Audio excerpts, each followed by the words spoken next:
വിശുദ്ധ യോഹന്നാൻ എഴുതിയ സുവിശേഷം അധ്യായം 13 വാക്യങ്ങൾ 31 മുതൽ 35 വരെ. പുതിയ പ്രമാണം.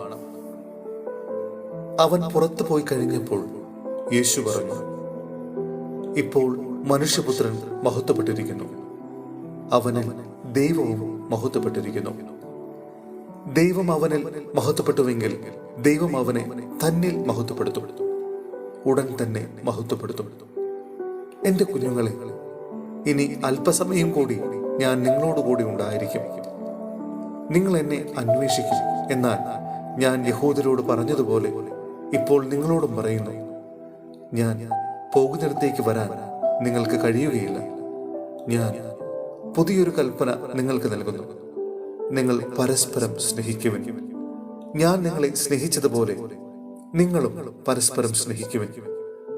നിങ്ങൾക്ക് പരസ്പരം സ്നേഹമുണ്ടെങ്കിൽ നിങ്ങൾ എൻ്റെ ശിഷ്യന്മാരാണെന്ന് അതുമൂലം എല്ലാവരും അറിയും. സഹോദരരെ, വിശുദ്ധ പൗലോസ്ലീഹ കൊരിന്ത്യോസിലെ സഭയ്ക്ക് എഴുതിയ 2-ാം ലേഖനം അധ്യായം 1 വാക്യങ്ങൾ 18 മുതൽ 22 വരെ. സന്ദർശനം മാറ്റിവെക്കുന്നു. നിങ്ങളോടുള്ള ഞങ്ങളുടെ വാക്കുകൾ ഒരേ സമയം അതെ എന്നും അല്ല എന്നും ആയിരുന്നില്ല എന്നതിന് വിശ്വസ്തനായ ദൈവം സാക്ഷിയാണ്.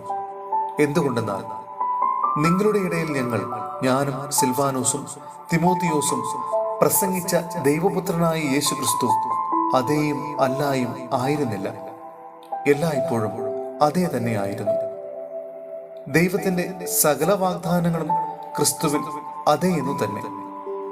അതുകൊണ്ട് തന്നെയാണ് ദൈവമഹത്വത്തിന് അവൻ വഴി ഞങ്ങൾ ആമേൻ പറയുന്നത്. ഞങ്ങളെ നിങ്ങളോടുകൂടെ ക്രിസ്തുവിൽ സ്ഥാപിച്ചിരിക്കുന്നതും അഭിഷേകം ചെയ്തിരിക്കുന്നതും ദൈവമാണ്. അവിടുന്ന് നമ്മിൽ തന്റെ മുദ്ര പതിക്കുകയും അച്ചാരമായിട്ട് തന്റെ ആത്മാവിനെ നമ്മുടെ ഹൃദയങ്ങളിലേക്ക് പകരുകയും ചെയ്തിരിക്കുന്നു.